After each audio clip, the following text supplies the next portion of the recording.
کیا تم یہ خیال کرتے ہو کہ یوں ہی بہشت میں داخل ہو جاؤ گے اور ابھی تم کو پہلے لوگوں کی سی مشکلیں تو پیش آئی ہی نہیں؟ ان کو بڑی بڑی سختیاں اور تکلیفیں پہنچیں اور وہ صعوبتوں میں ہلا ہلا دیے گئے، یہاں تک کہ پیغمبر اور مومن لوگ جو ان کے ساتھ تھے سب پکار اٹھے کہ کب اللہ کی مدد آئے گی۔ دیکھو اللہ کی مدد عنقریب آیا چاہتی ہے۔ کیا تم نے یہ سمجھا تھا حسبتم ان تدخلوا الجنہ، کیا تم نے یہ سمجھا تھا کہ جنت میں داخلہ مل جائے گا، جنت میں داخل ہو جاؤ گے؟ ولما یاتکم، ابھی تک تو تم پر وہ باتیں آئی ہی نہیں، وہ کیفیات، وہ امتحانات، وہ شدائد، وہ مصائب، وہ ابتلاءات آئے ہی نہیں۔ مثل الذین خلوا من قبلکم، جیسے کہ ان لوگوں پر آئی تھی جو تم سے پہلے تھے۔ مستھم البأساء، انہیں گھیر لیا آ کر سختیوں نے۔ سختیاں ہر طرح کی ہو سکتی ہیں، لیکن خاص طور پر باسا کا لفظ آتا ہے فقر اور فاقہ، بھوک کی سختی۔ والضراء، اور تکالیف، کہیں کوئی زخم لگ گیا ہے، کوئی چٹکا لگ گیا ہے، کہیں اور طرح کا، کہیں کوئی صدمہ پہنچا ہے، تو چاہے وہ ذہنی تکلیف ہے، نفسیاتی تکلیف ہے، یا یہ کہ وہ جسمانی تکلیف ہے۔ وزلزلوا، اور وہ ہلا مارے گئے، گویا کہ ان کو اچھی طریقے سے اللہ تعالیٰ نے آزمایا، جھنجھوڑ ڈالے گئے، زلزلوا، جھنجھوڑ ڈالے، حتیٰ یقول الرسول والذین آمنوا معہ، یہاں تک کہ کہہ اٹھتے تھے وقت کے رسول بھی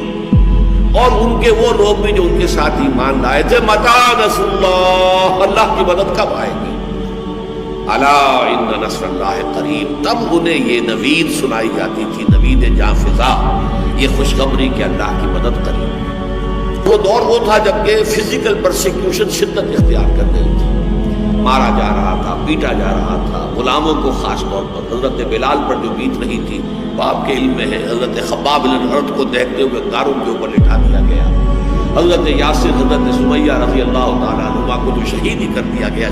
شدید ترین ٹارچر کے بعد۔ تو یہ جو حالات تھے کہ جن سے اہل ایمان دو چار تھے اس وقت، تو کچھ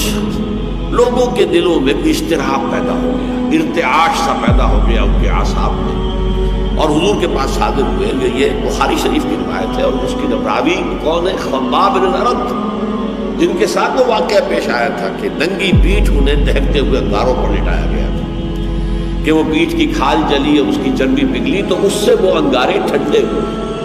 اس درجے جو ہے تعذیب، اس درجے ٹارچر سے جو شخص گزرا تھا، اس نے اگر آ کر کہا ہے، حدیث کے الفاظ یہ کہ حضور اس وقت خانہ کعبہ کی ایک دیوار کے سائے میں اپنی چادر کی ٹیک لگا کر آپ استراحت فرما رہے تھے۔ تو ہم حاضر ہوئے، ہم نے عرض کیا حضور اب تو یہ مصائب ناقابل برداشت ہوتے جا رہے ہیں، الا تدعو لنا، آپ ہماری دعا نہیں کرتے کہ اللہ تعالیٰ کی طرف سے نصرت آ جائے؟ تو حضور نے بھی کچھ اظہار ناراضگی فرمایا، آپ اٹھ کر بیٹھ گئے اور آپ نے کہا خدا کی قسم تم بہت جلدی مچا رہے ہو، تم سے پہلے کے لوگوں پر تو وہ مصیبتیں آئیں جو تم پر ابھی آئی ہی نہیں ہے۔ تم سے پہلے جو امتیں تھیں جو ایمان لاتے تھے رسولوں پر، ان کا تو یہ بھی ہوتا تھا کہ زندہ آگ میں جلا دیا جاتا تھا، یہ بھی ہوتا تھا کہ لوہے کے کنگھوں سے ان کی ہڈیوں پر سے ان کے گوشت کو کھرچ لیا جاتا تھا، یہ بھی ہوتا تھا کہ ایک گڑھا کھود کر ایک آدمی کو گاڑ دیا جاتا تھا اس میں، اور پھر اس کے سر کے اوپر آرا رکھ کر چیرنا شروع کرتے تھے اور پورے جسم کو دو حصوں میں تقسیم کر دیتے تھے، لیکن پھر بھی وہ ثابت قدم رہتے تھے کہ تم تو جلدی بچا رہے ہو۔ خدا کی قسم وہ دن آ کر رہے گا کہ ایک سوار صنعاء سے حضرت موت تک سفر کرے گا اور اسے سوائے اللہ کے کسی کا خوف نہیں ہوگا، لیکن بہرحال وقت لگے گا۔ تو اللہ تو ظاہر کر کے رہے گا ان کو کہ جو سچے ہیں، واقعی صادق الایمان ہیں، اور ان کو کہ جو جھوٹ موٹ کے ہی مومن بنے پھرتے ہیں، جو حقیقت میں مومن نہیں ہے بلکہ صرف یہ کہ انہوں نے ایمان کا لبادہ اوڑھ لیا۔ اللہ تو لازماً ظاہر کر دے گا کون حقیقت المومن ہے اور کون منافق ہے، یعنی جو جھیل نہیں سکتا، جو تحمل نہیں کر سکتا، جو برداشت نہیں کر سکتا، جس کی ہمت جواب دے جاتی ہے، جو پیٹھ دکھا دیتا ہے، جو پسپائی اختیار کرنا شروع کر دیتا ہے، پھر وہ مومن نہیں ہے، وہ منافق ہے۔ اور انہیں آزمائشوں کے ذریعے ہی سے تو یہ بات کھلتی ہے کہ کون مومن ہے، کون منافق ہے، کون سچا ہے اپنے دعوی ایمان میں اور کون جھوٹ موٹ کا مدعی ایمان ہے۔ تو اگر یہ فتنے نہ ہوں، یہ آزمائشیں نہ ہوں، یہ تکالیف نہ ہوں، یہ مصیبتیں نہ ہوں، تو یہ دودھ کا دودھ، پانی کا پانی جدا کیسے ہوگا؟ یہ تو سب گڑبڑ رہے گا۔ یہ ہے اصل میں وہ مستقل مضمون اس قرآن حکیم کا کہ صاحب ایمان کے لیے لازماً ابتلا، امتحان، آزمائش، بلکہ اس کو نوٹ کر لیجئے، جس کا جتنا اونچا مقام ہوگا اتنی ہی بڑی آزمائشیں اس پر آئیں گی، اتنے ہی سخت تر امتحانات سے اس کو گزرنا ہوگا۔ جس کی سب سے بڑی مثال جو آئی ہے وہ حضرت ابراہیم علیہ السلام کی ذات مبارکہ ہے، کیسے کیسے امتحانات سے وہ گزرے ہیں۔ وَإِذِ ابْتَلَىٰ إِبْرَاهِيمَ رَبُّهُ بِكَلِمَاتٍ فَأَتَمَّهُنَّ قَالَ إِنِّي جَاعِلُكَ لِلنَّاسِ إِمَامًا، اور یاد کرو جب کہ ابراہیم کو آزمایا ان کے رب نے بڑی بڑی باتوں میں، کلماتن، یہ جو تنکیر ہوئی ہے، نکرہ آیا تفخیم کے لیے، بہت بڑے بڑے امتحانات۔ اکلوتا بیٹا 87 برس کی عمر میں دعائیں مانگ مانگ کر لیا، آخری امتحان یہ تھا اس بوڑھے کا، اس ضعیف کا، 87 برس کی عمر میں بیٹا ہوا ہے، اور اب 13 برس کا بیٹا ہو گیا ہے، وہ بوڑھا 100 برس کا، اور اکلوتا بیٹا، فرمایا ذبح کر دو، اور وہ ذبح کرنے کے لیے تیار ہو گیا۔